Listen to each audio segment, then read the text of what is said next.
So last week, we spent the whole time talking about energy, this useful quantity that is useful both in an analytical sense, that we can use it to do calculations in a physics class, but it's also an important realistic quantity that affects our economies and our personal finances and stuff like that, because we need to have energy, but it costs money. Well, today we're going to talk about a different physical quantity that is useful analytically, and it has some important practical results, but it's not really something that we buy and sell. We don't really buy and sell momentum so much, and we'll see if we can figure out why by the time we're done understanding momentum. So sometimes I start with a little background, like justifying why momentum exists, but I thought this semester I'd just start out with a definition. Let's get right to it. Momentum is defined by this formula. And there's a couple of things we can tell just by looking at the formula for momentum. First of all, we know what the two variables on the right-hand side are already. We know what mass is. We've been dealing with mass. And we know what velocity is. And apparently, momentum is what you get if you just multiply an object's mass by its velocity. And the first thing you can see is that this thing is a vector. So that means that if you're dealing with momentum calculations, you have to be very careful about the pluses and minuses. That's kind of a feature of this week's lab. In case, well, for those of you who had lab just now, you probably noticed that already. But for those of you who have lab soon, figuring out which velocities are plus and minus so that you can correctly get the momentum as being plus or minus is an important part of getting reasonable results out of the lab this week. But another thing we can say, it is a property of every object. It's calculated strictly from object properties, the mass of the object and the velocity of the object. Those aren't dependent on the environment. There's a little bit of choice of coordinate system involved in there, but other than that, these are properties of the object, which means the momentum is a property of the object, not the environment. So I have a momentum right now. Since my velocity is 0, my momentum is 0. But when I'm moving, then I have a non-zero momentum.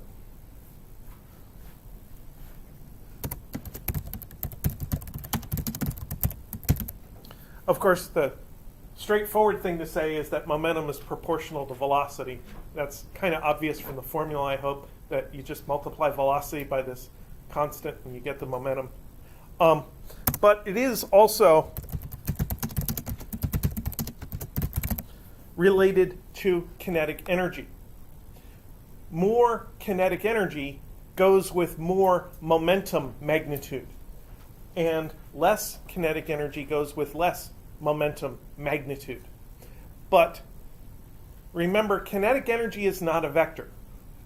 So if I write down our little formula for kinetic energy, it is Ke is equal to 1/2 mv squared. And when you go to calculate the kinetic energy, you should be using the magnitude squared of the velocity. In other words, the speed squared. Now, sometimes we use the Pythagorean theorem to find the speed squared. So you end up with a parentheses vx squared plus vy squared. But really, in the formula, it is speed squared.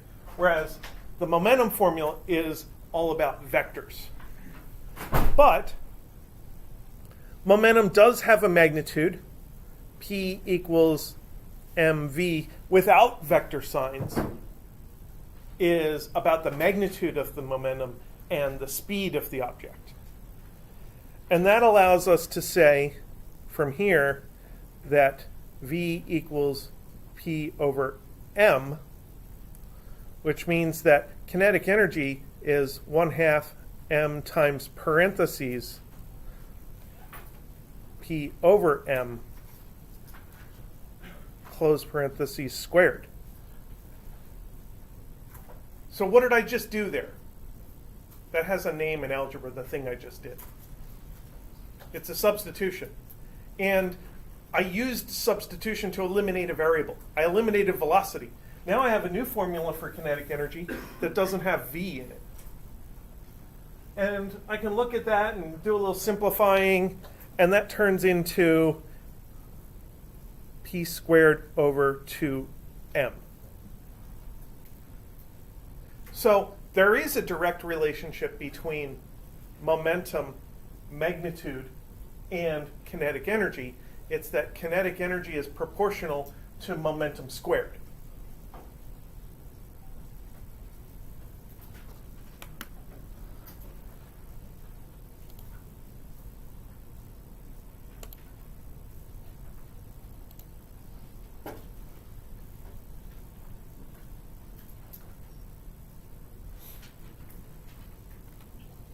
I want to go and set up the screen the way I want it.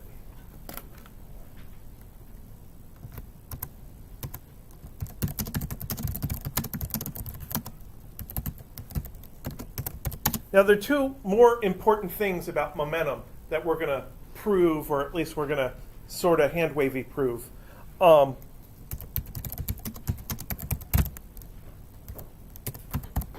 Momentum of an object is changed by forces, and we'll see exactly how that relationship comes about.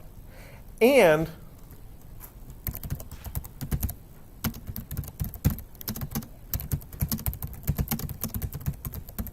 momentum is one of these weird mathematical quantities we call conserved. Momentum can't be created or destroyed. You can obtain momentum by getting it from someplace else, but you can't actually generate momentum. In order to get forward momentum, there's basically only two choices. You can steal forward momentum from something else, or you can give backward momentum to something else. Giving away backward momentum and stealing away forward momentum are actually the same thing.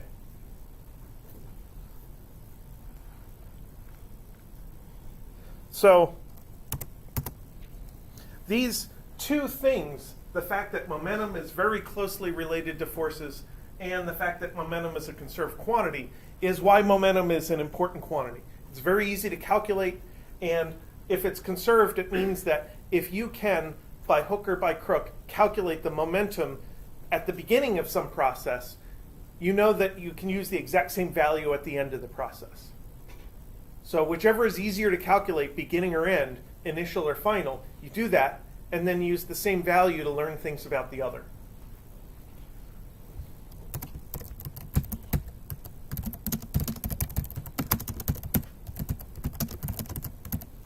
In order to figure out how momentum is related to forces, we have to take a quick look at Newton's second law. And Newton's second law says F net vector is equal to ma vector. So for a given object, if we add up all the forces affecting that object as vectors, that's equal to the mass times the acceleration of the object. It's always true. So let's do something with this. Let's take the left side and turn it into F1 plus F2 plus ... So rather than just declare that we have a sum, let's pretend we can list out individual forces. And one of them's gravity, maybe one of them's a normal force, maybe one of them's friction, maybe one of them's tension of a string. There are lots of different forces that could be part of this list. So if we add them up, that's F net, and that's supposed to be equal to mass times acceleration. There's also something important we know about mass times acceleration. This is delta V over delta T.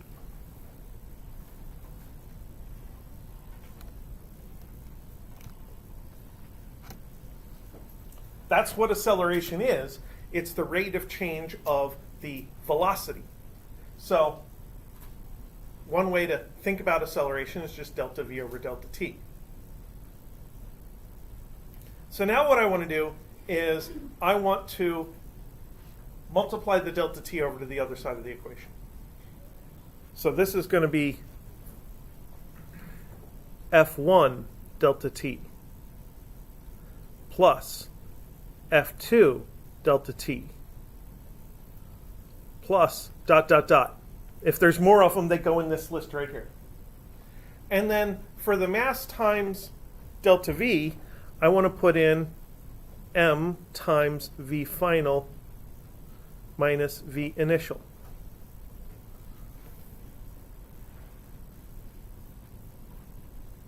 And this looks like maybe I could use the distributive property of multiplication, since the mass is multiplied by thing in parentheses with addition or subtraction, then really the mass has to be multiplied by the first one and the mass has to be multiplied by the second one.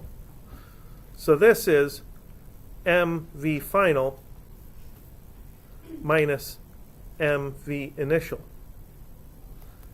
And there's our momentum thing. There's our mass times velocity.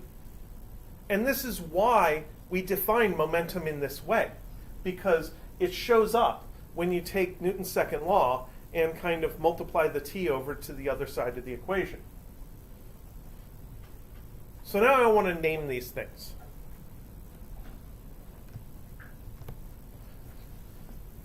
This thing is called I vector 1. This thing is called I vector 2 plus dot, dot, dot. If you take a force times the amount of time of application of that force, that is this I vector thing. It's called impulse.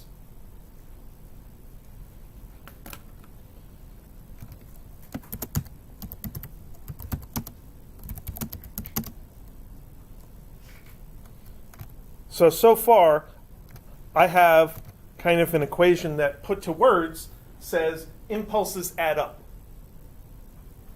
Now on the other side of the equal sign, I have mass times v final and mass times v initial. That's just the momentum of the object using the v final, and then the momentum of the object using the v initial. That is called the final momentum and the initial momentum. And we're subtracting them.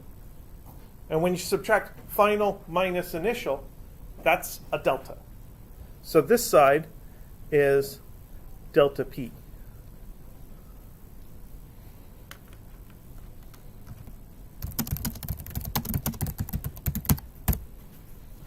And that allows me to finish my sentence, my verbal description of what's going on here. Impulses add up to the change in momentum. So you have your object, it has some momentum at the beginning, it receives some impulses from the outside world. And these impulses give the object more or less momentum or different momentum or something like that.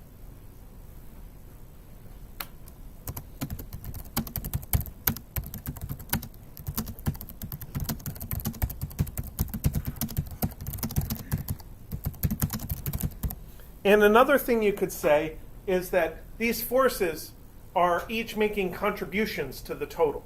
Now, some of the contributions might be positive, some might be negative, but they're all contributions. They're like transactions in a bank account. And when you add up all the transactions, you're supposed to get the balance. So you start with your initial balance, add up all the positive transactions, subtract away all the negative transactions, and that's your new balance. That's what this equation is saying about momentum. And then impulse is a transaction of momentum.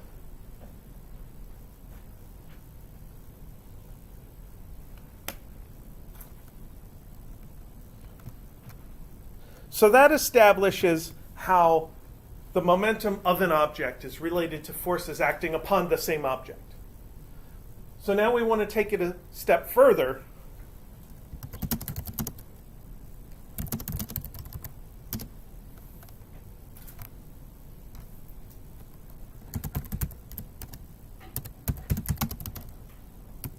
I can spell.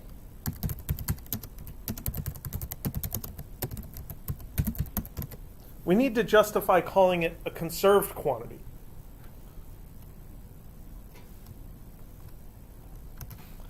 And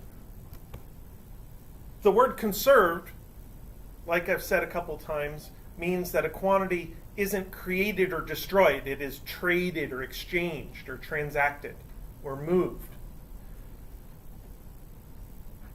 So the reason that we can call momentum a conservative quantity is Newton's third law. That's the action-reaction law. If we put it into an equation, that would say that F12 vector is minus F21 vector.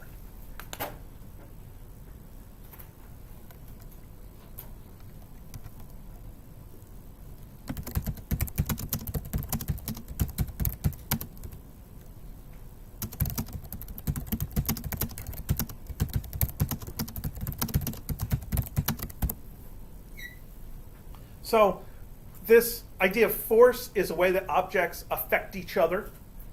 We exert forces on things around us, force on the floor, force of gravity due to Earth. And Newton's third law says that when two objects are interacting via force, the two forces involved, the one on object 1 and the one on object 2, are exactly opposite to each other. Equal in magnitude, but opposite in direction. That's the action-reaction principle. Well, we can take this rule and multiply both sides by delta t. And we get F12 delta t is minus F21 delta t. And that's exactly how we defined impulse. So this is I12 is minus I21. And remember, each impulse is a contribution to the momentum change.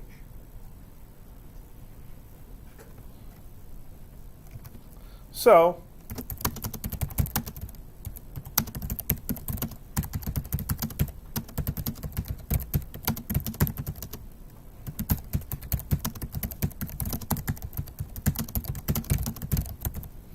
if you have some force that's causing an impulse and adding, for example, leftward momentum to one object, it has to take away leftward momentum from the other object, or maybe give rightward momentum to the other object.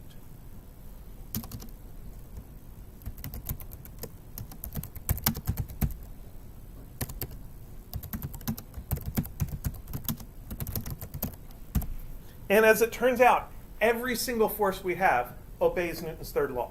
There's always another object involved. That means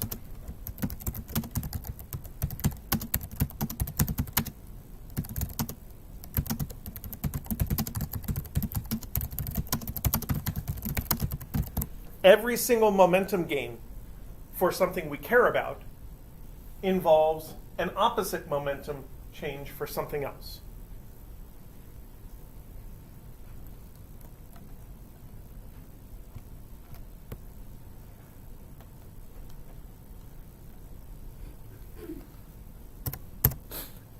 Now, I like to think about this kind of in a system view, kind of an engineering standpoint.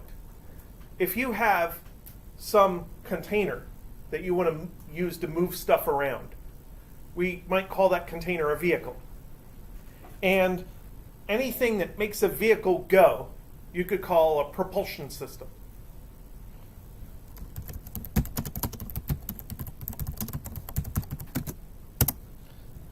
And that made me think, well, we have only a few different types of propulsion systems that we've thought of. There are actually not that many that could exist. And I want to categorize them based on where your vehicle gets its momentum at the beginning of the trip when it starts going, or where it dumps its momentum at the end of the trip when it's done with the momentum. And one good example is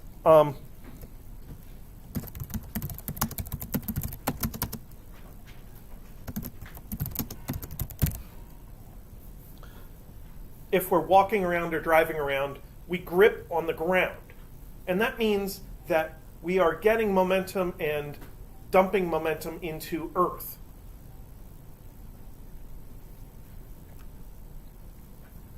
So let's put up a little reminder here.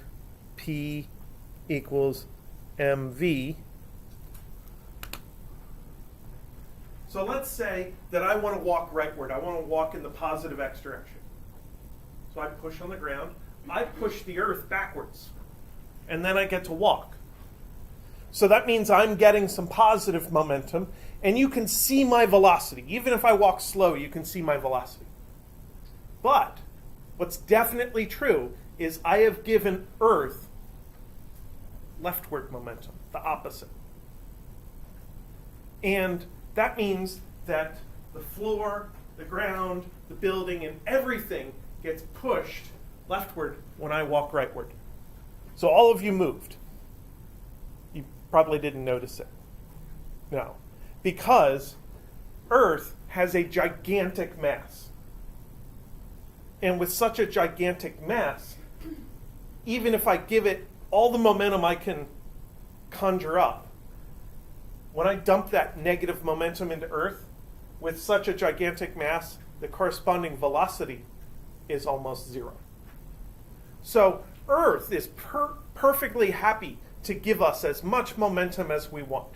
All we have to do is have tires that are grippy enough, or maybe tracks or something like that, and we can get momentum from Earth and we can go as fast as we want. Yeah, eventually we start having problems with friction and stability and stuff like that.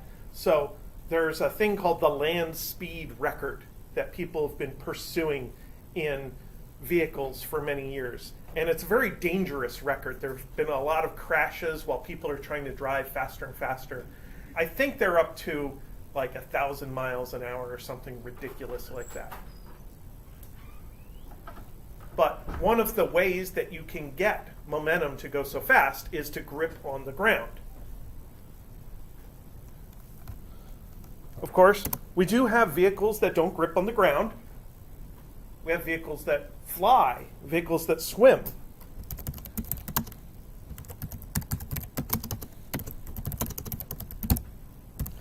And if you're flying or swimming, you're getting your momentum from a fluid. When you swim, you have to push the water backwards.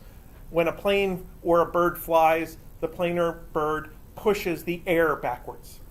Last week, there was a viral video of a hummingbird flying. And hummingbirds, when they fly, as they push their wings forward, they push the air down. And then as they push their wings backward, they twist their wings and still push the air down. So they're kind of like treading air. So whether they're flapping forward or backward, they're still getting lift out of it. Makes them very stable, makes them able to float in the air in front of a flower and extract the nectar. It makes them one of the few birds that can actually fly backwards. But in this viral video, there wasn't just a hummingbird feeding on a flower. There was also a bee that wanted to feed on the flower, and it kind of got in the way of the wing, and it got smacked and flew off the frame of video, which I thought looked really cute, and I felt bad for the bee, but usually when there's one bee, there's lots of them, so it can't be that bad. But when I saw that, I thought, oh wow, we're going to talk about momentum next week. So there was a case of momentum. And it was a demonstration that when you have a very large object and a very small object that interact, you can have the small object have a huge effect. The bee got knocked off the screen, and the large object basically doesn't care. So same thing with the Earth. When I deposit momentum into the Earth's mass is so large, it doesn't care. There are places we've sent vehicles without air or water or ground. We have outer space vehicles. We sent a probe to Pluto to take pictures of it for the first time ever.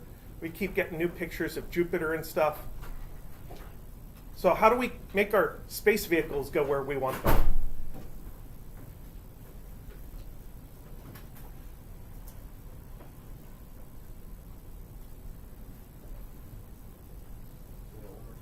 How do we make space vehicles go where we want them to go? Fire. Burst of, we use rockets. And rockets burn fuel in order to expel exhaust. So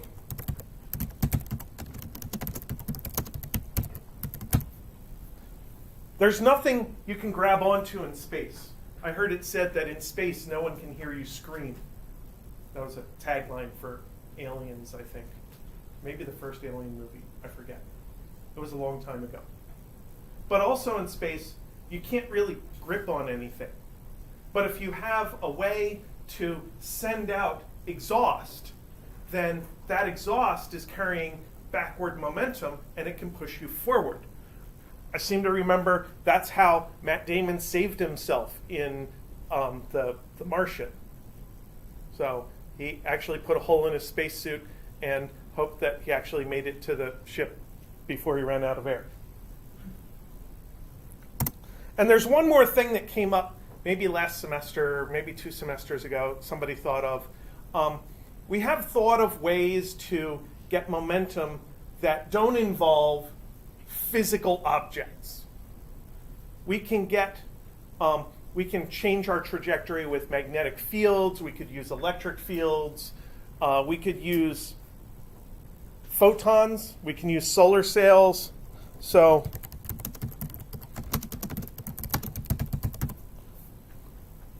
that's another way that we could get momentum from other things. So next time you see some weird propulsion device, weird vehicle, weird scientific or engineering invention, you can think about some moving part and how does that moving part get its momentum? Is it getting it from the earth, from a fluid like air or water, or is it using some kind of rocketry, or is it using some kind of photons like magnetism or electric fields or a solar sail?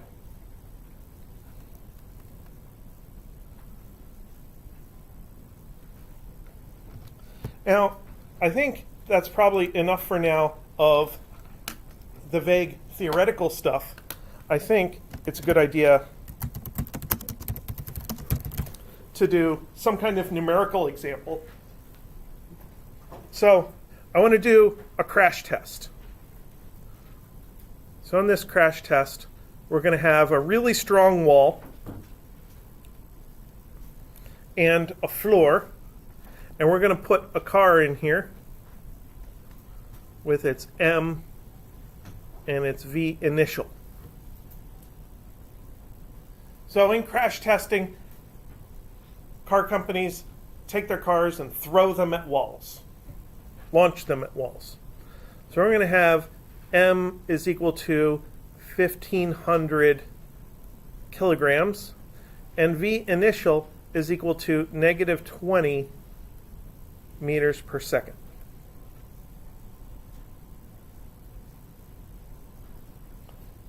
So that makes it very easy to calculate. P initial is mv initial.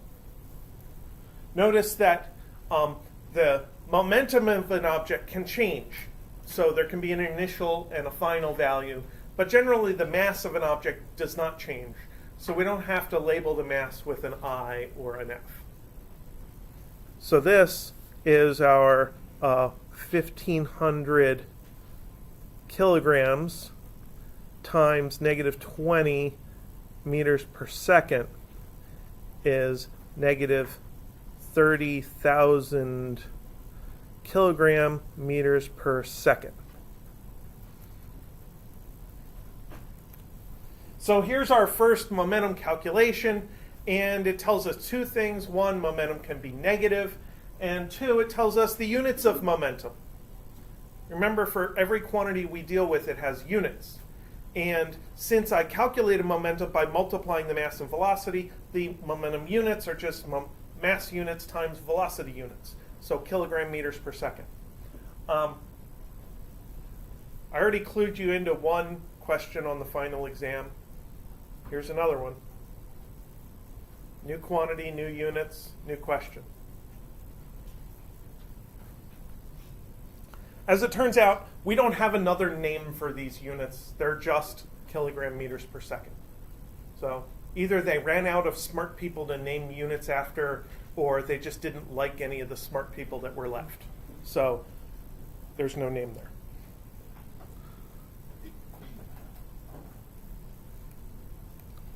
We do still care about kinetic energy, so let's go ahead and calculate that.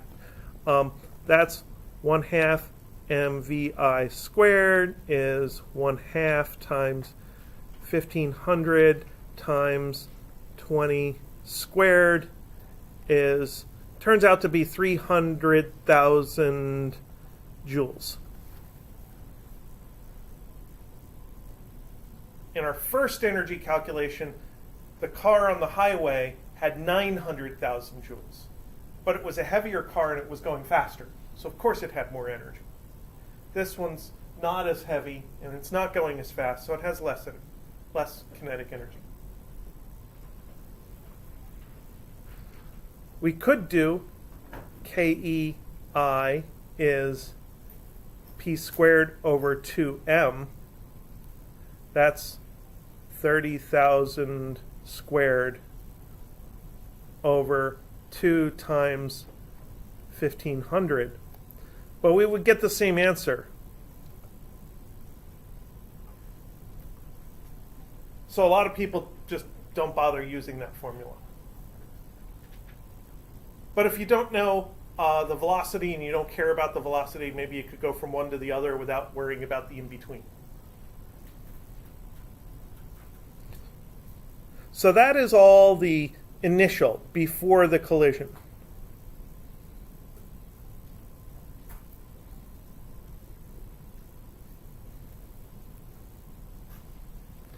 After the collision, final values. The wall and the floor are still there. They use really strong walls for crash tests. Sometimes I wonder what they make them out of.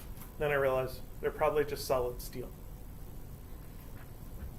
And then we have our object. And that end is probably okay, but this end is all mangled.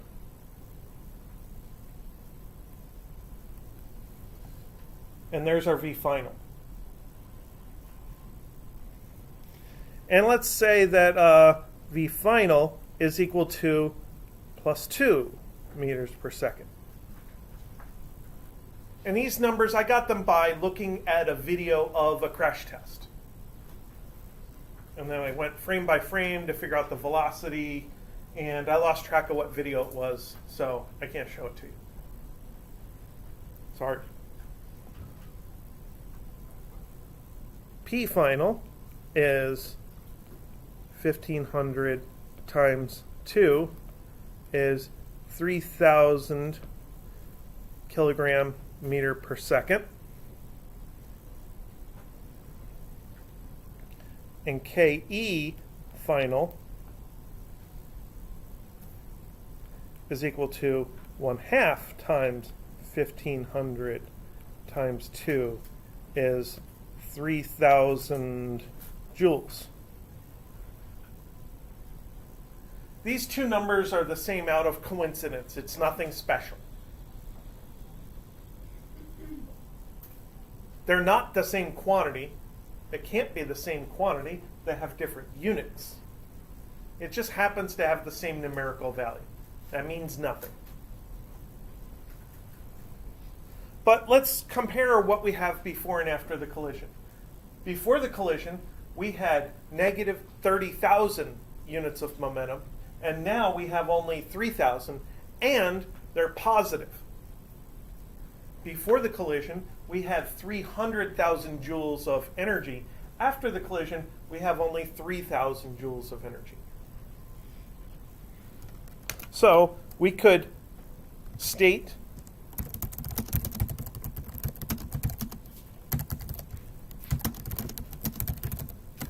that both of those things change, and we can calculate them. Delta P is equal to P final minus P initial.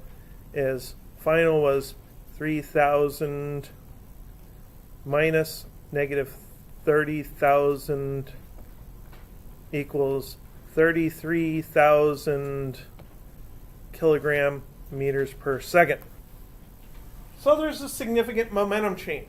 More momentum in magnitude than the object had to begin with. That's what you have to do to get something to go the other direction.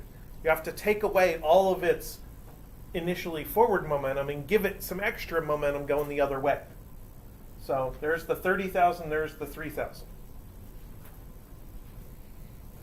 Now let's do the delta K. So that's 3,000 minus 300,000 is negative 297,000 joules. We lost almost all of the kinetic energy.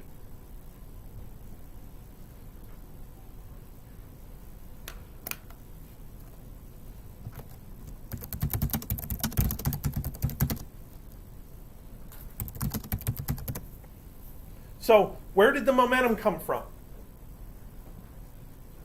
We gained 33,000 units of plus x momentum. Where did we get it from?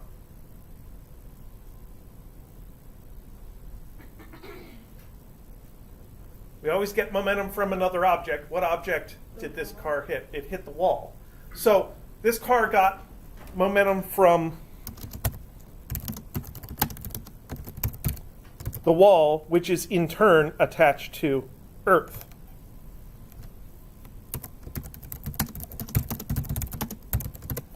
And we lost 297,000 units of energy.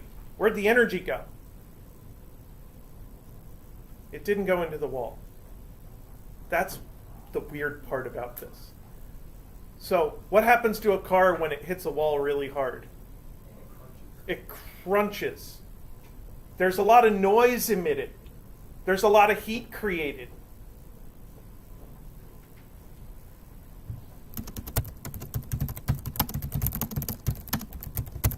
It basically goes into internal energy of the car.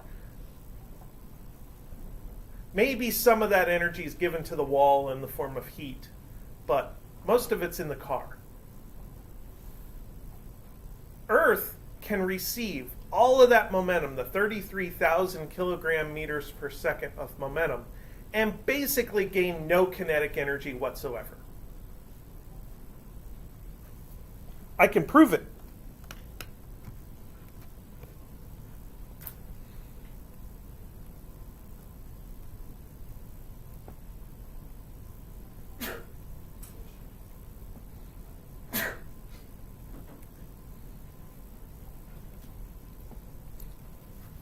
I could calculate Earth's kinetic energy at the end. Let's assume Earth was initially at rest. So Earth gains all this momentum, negative 33,000 joules. I'm sorry, negative 33,000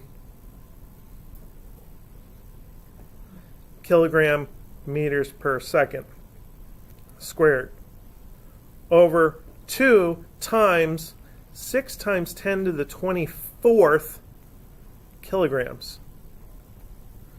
Earth's mass is enormous from our perspective. I mean, we think of mining vehicles as big and carrying heavy things, but our biggest mines basically only scratch the surface.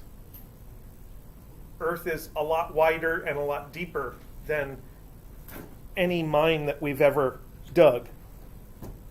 And this amount of energy turns... I hate it when my phone does stuff I don't want it to do. It turns into 33,000 squared divided by parentheses 2 times 6e24. 9 times 10 to the minus 17th joules.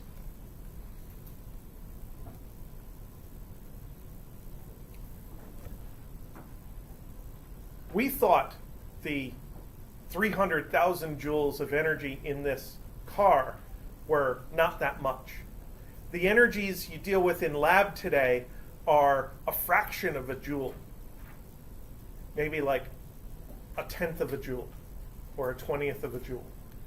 And this is 10 to the minus 17th joules. Earth won't notice. That energy can spread around, and occasionally it'll be in that atom, and occasionally it'll be in that atom.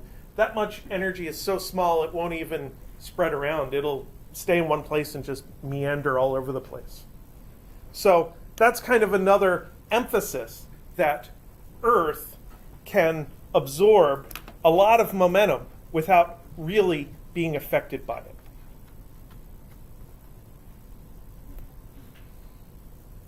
Where did you get the 6 times 10 to the 24th? Where did I get that value? I looked it up. Oh, okay. There it is, 5.97 times 10 to the 24th. Okay. It's useful enough that I actually put it on the equation sheet. It's in the top right corner of the equation sheet. We won't use it in class until like the week after next. Maybe the end of next week.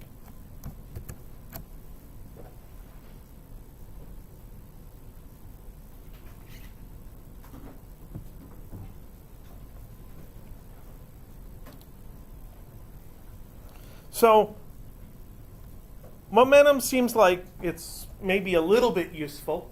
We need to have an actual need for it, though, because we could really do all of our calculations using F equals ma and using the idea of kinetic energy and potential energy and work due to non-conservative forces. And we can do all of our analysis that way. Why would we ever use momentum?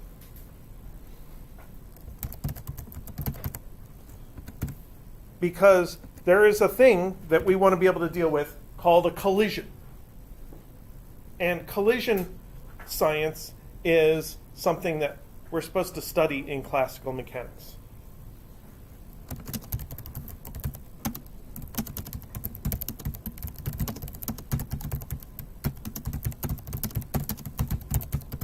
So I want to start by defining what I mean by a collision. I call it a brief exchange of momentum between two objects. And there's a bunch of keywords in there that make that a dense definition. It's not worth memorizing the definition, but it's worth understanding the definition.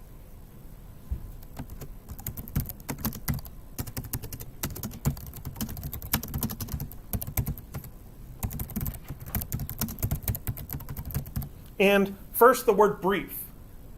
Brief means that there's a starting point for the collision and there's an ending point for the collision. So there's some before time and some during the collision time and some after time. Usually, we're able to go from the before to the after without worrying about the during.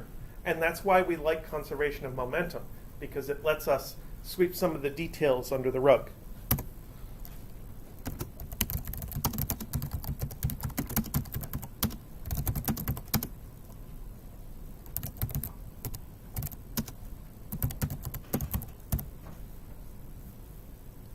Since there's momentum being exchanged, it means there is force involved.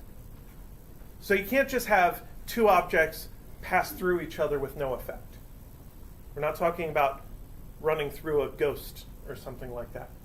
So the two objects have to actually interact with each other. They actually have to cause forces on each other.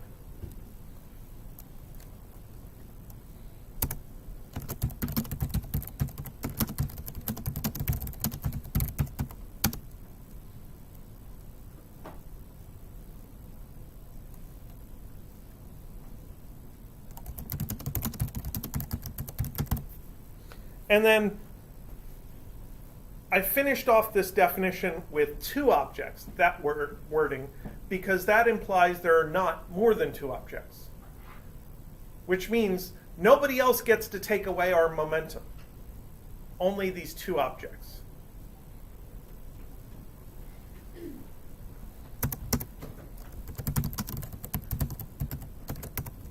Now, that definition kind of talks about what a collision isn't. It says if you have something that is ongoing that lasts almost forever, it's not really a collision because it's not brief. If you have something where two objects actually don't exert forces on each other, it's not a collision because they didn't exchange momentum. And if you have something where there's lots of objects all touching each other, it's not a collision because there aren't two objects.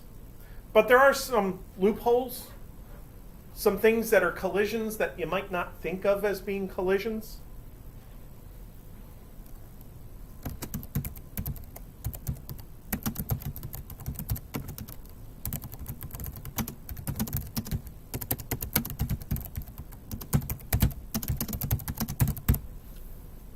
There's a type of collision called a perfectly inelastic collision. The last pre-lab practice question is about categorizing collisions. And one of the bottom end of our collision categories is perfectly inelastic collisions. And in one of those, two objects stick together and they basically become one. So the typical example is the bullet in the block type thing, where you have this block of wood, or now that we're part of the Mythbusters generation, a block of ballistics gelatin, and fire a projectile into it, and the projectile gets stuck in the material. That's definitely a perfectly inelastic collision. Anything involving the objects sticking together, if they stick by magnets or gum or whatever, that's perfectly inelastic.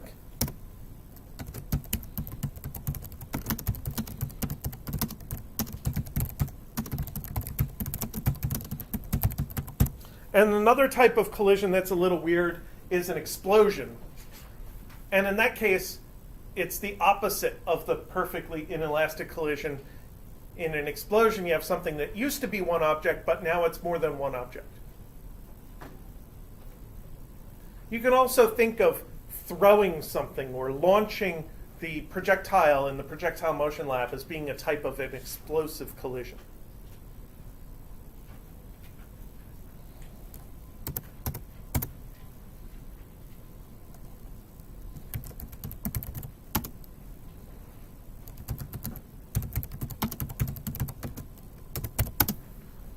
And typically, in a collision analysis, we kind of have two analytical steps.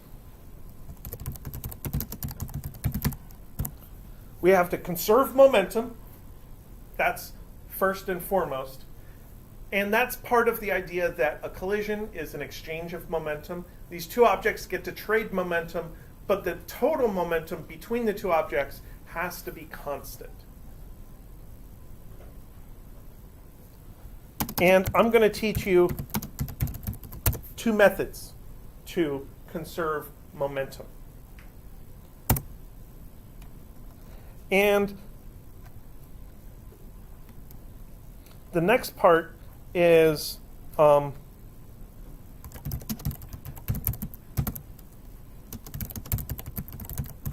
have to somehow set the elasticity of the collision. There's one type of collision called an elastic collision that we'll deal with.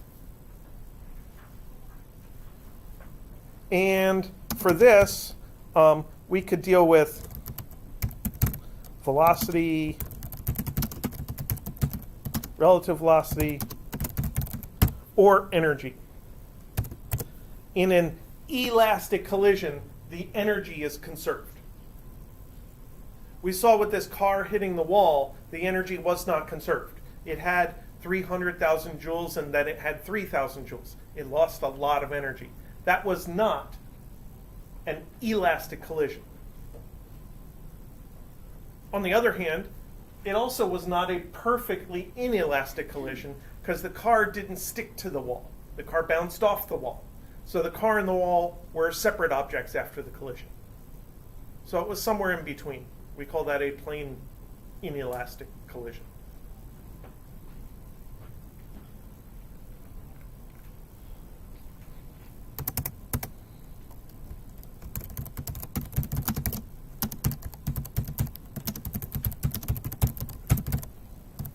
So let's look at the conservation of momentum And this time we'll do the direct calculation, most straightforward calculation. So the thing we're going to use is equations like P total initial is P1 initial plus P2 initial.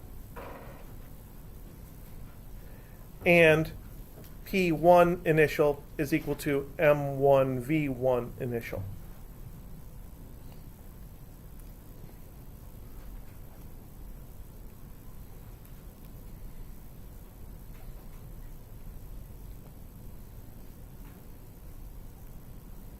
And unfortunately, it really is necessary to be this detailed,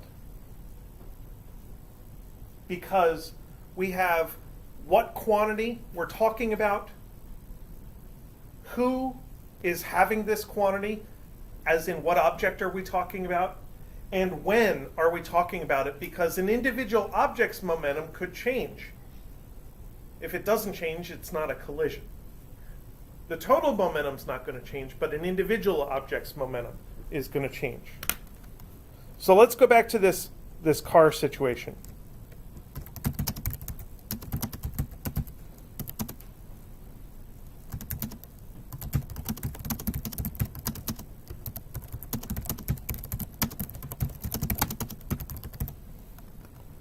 So let's consider the same car as above, but instead of hitting a wall, it's going to hit a parked truck.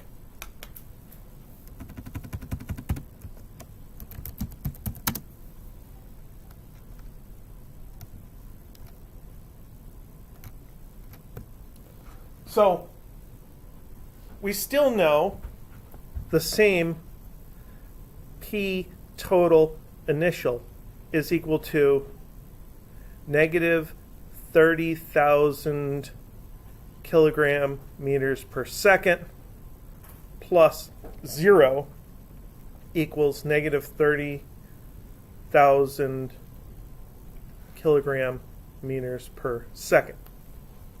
So the car still has the same initial momentum.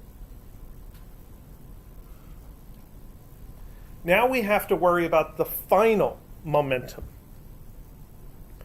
P total final is negative, well, let me do it as letters first. M1 V1 final plus M2 V2 final. So momentum is something you can add up. We like adding things up because then the individual quantities can change by exchanging stuff and the total stays the same. So this is just a simple declaration that my total momentum is calculated by first calculating object 1's momentum and then adding in object 2's momentum, making sure that they're all done in the final state, F, F, F. Okay, now let's fill in what we know. I know that it's got to be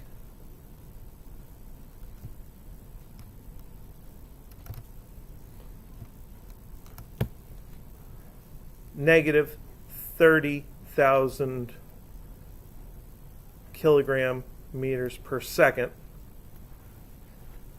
Do I know M1 V1F? Do I know the car's momentum after the collision? I calculated it on the previous page. I'm just going to look up the number. Plus 3,000 kilogram meters per second. And then plus 2,500 kilograms times V2F. So that means that negative 33,000 is equal to 2,500 VF. Instead of the Earth absorbing this negative 33,000 units of momentum, the truck has to absorb that momentum. That will give the truck some velocity.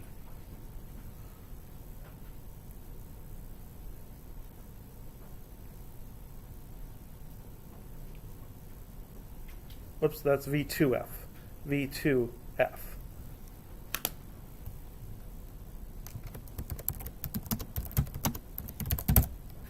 So the truck gets pushed by the car.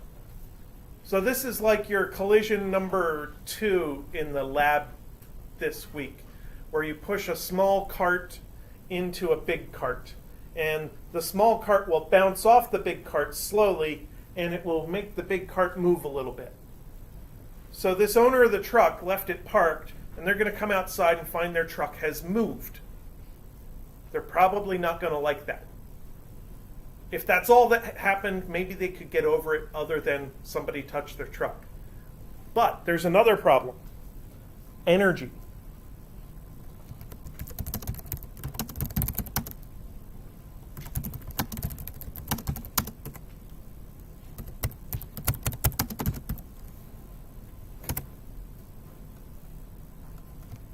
The car's energy still changes by 297,000 joules.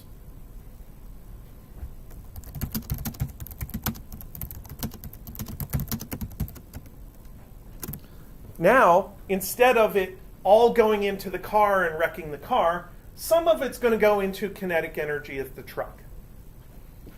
So this would be KE2F is equal to 1/2 times 2500 times 13.2 squared is equal to 217,800 joules.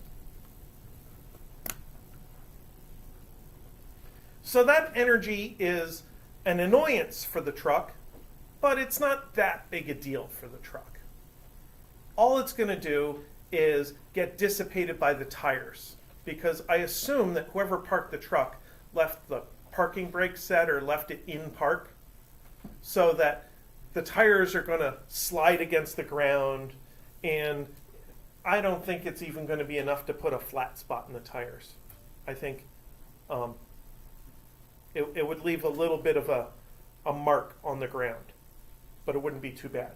So that energy's okay. Not a big deal. There's still energy left to account for.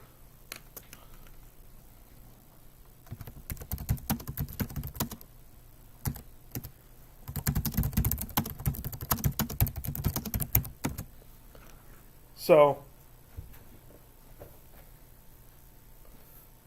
if we do 297,000 minus 217,800, that gives us 79,200 joules.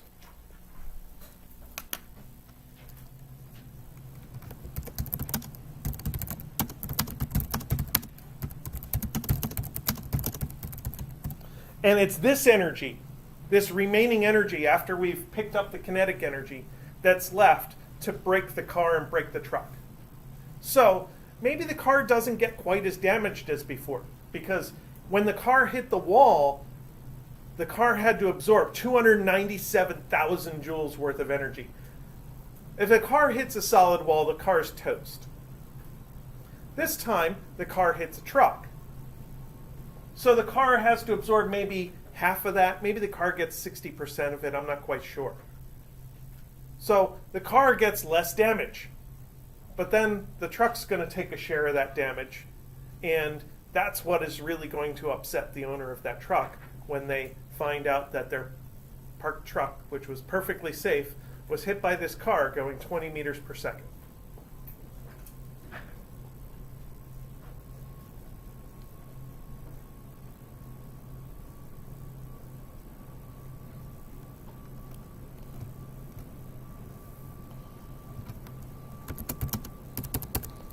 So how do we do this?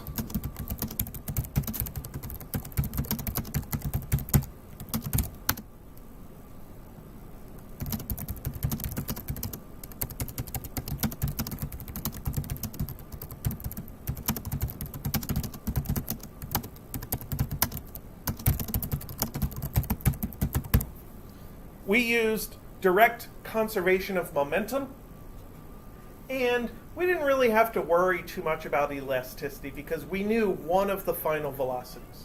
If you know one of the final velocities, it's pretty easy just to plug that in to conservation of momentum. We plugged it in via the 3,000 kilogram meters per second here. That used a known velocity.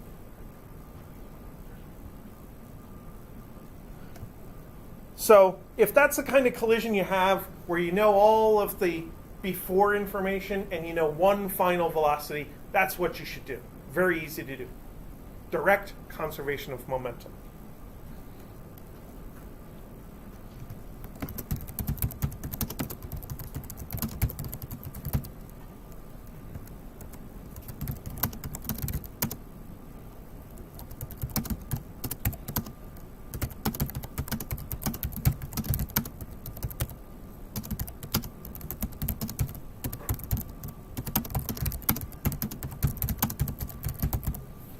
So here's the next type of collision to deal with.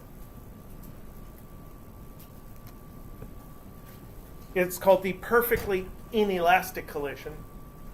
And the feature of the perfectly inelastic collision is your two objects stick together.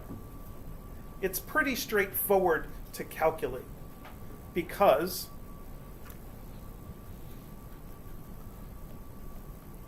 P total F is m1v1f plus m2v2f, which is just m1 plus m2 times vf. If your two objects stick together, they're in the same place. If they're in the same place, they're going the same velocity. If they're going the same velocity, let's not keep separate variables. Let's make them the same variable.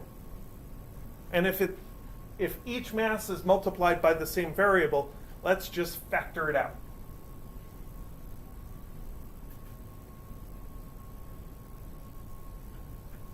So now we still have our P total initial is minus 30,000 kilogram meters per second.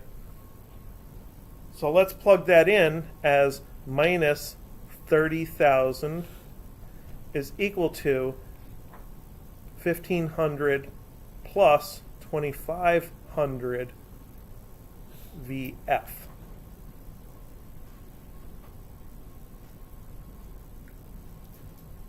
If there's only one velocity, there's only one unknown in this equation, and we can solve for it. So we know the final momentum, because it must equal the initial momentum. We calculated that before. We know the two masses, and if we're perfectly inelastic, we can think of them as being together. And being together in a picture is the same as being together in the math. So now we have minus 30,000 over 4,000 is equal to VF is equal to, I think it's negative 7.5 meters per second.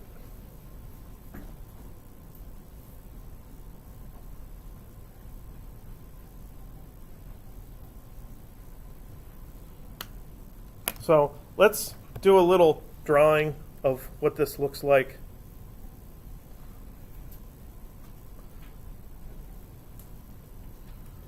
So here's our M2, here's our M1, and then here's our M2, M1. This was 20 meters per second, and this is now 7.5 meters per second. So the car was going fairly fast when it hit the truck, and the truck managed to slow it down, but couldn't bring it to a stop because we had to conserve momentum.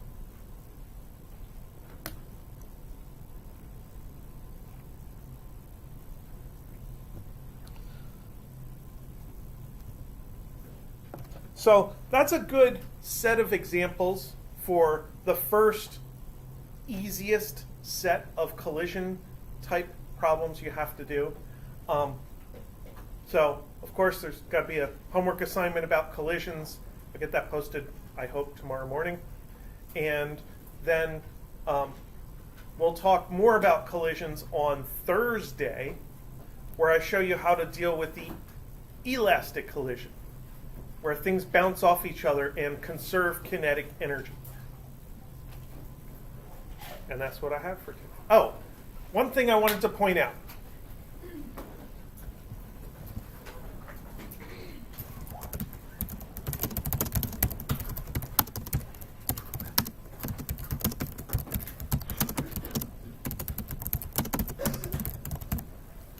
I generally don't like advocating for a product. However, this is a free product. It is an educational product. And Khan Academy is a website that's been around for a very long time. It started out as a series of YouTube videos that just showed you how to do problem solving. It's expanded to quizzes about the material. And then the way you would do it is you go through a course, watch some of the videos, take the quizzes, do the practice. And if you find that particular questions are difficult, then watch those videos. And you don't have to spend all your time watching all the other videos. I spent an hour today looking at the one-dimensional kinematic stuff, way back from the first week of our course. And I found that 2 or 3 of their questions were on our exam 1. There's not that many different questions. So if you get good at that, you will do well on our final exam. So that's my study hint for everybody working on the final exam.